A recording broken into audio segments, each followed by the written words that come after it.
St. Augustine and Jacksonville were hit hard when Matthew skirted the Florida coast. This is video of damage from St. Augustine, where there is significant damage tonight and still some beach erosion.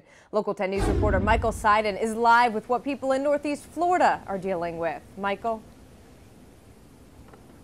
Well, you know, if you lived in South Florida during Hurricane Andrew, you probably remember seeing markings like this one on buildings. You know, that X indicates that no one was found inside, but I want you to take a look at all of this damage. Look at all the debris left behind, and believe it or not, this used to be the driveway, and unfortunately, this is a common sight all over the street.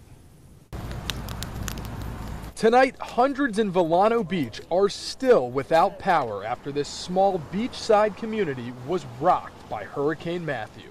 Sure helped us. The Coleman family now forced to improvise using piles of debris to build a fire. I'm just out here trying to warm my feet, man, trying to make a smile out of a frown, literally. John's family home still standing, but some of his neighbors will have to rebuild. It really gets close to these homes.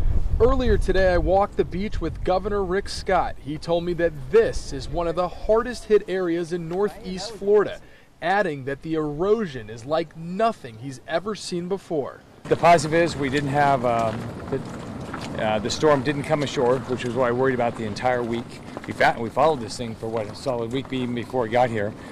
So that was a positive, but we got a lot of water. In St. Augustine, severe flooding after a 7-foot storm surge invaded the city.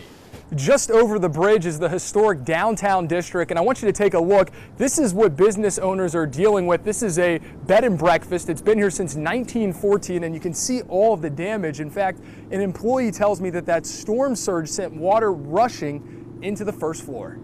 Now, it's hard to believe, but this is what it looked like nearly 24 hours ago. The street outside that bed and breakfast looking more like a river. There's also devastation in Jacksonville, where neighborhoods are underwater, motorists left stranded.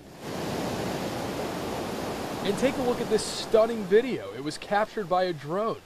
Matthew packed a powerful punch, washing away roads along the coastline, making it unsafe to drive in those affected areas. And another look at the damage, and right now deputies here in St. Johns County telling us that there are still homeowners who cannot get into their home. That's because the road has been washed away, so we're going to keep a close eye on that. And again, in this county, they are estimating nearly $2 billion in damage alone. We are live tonight in Villano Beach. I'm Michael Seiden, Local 10 News.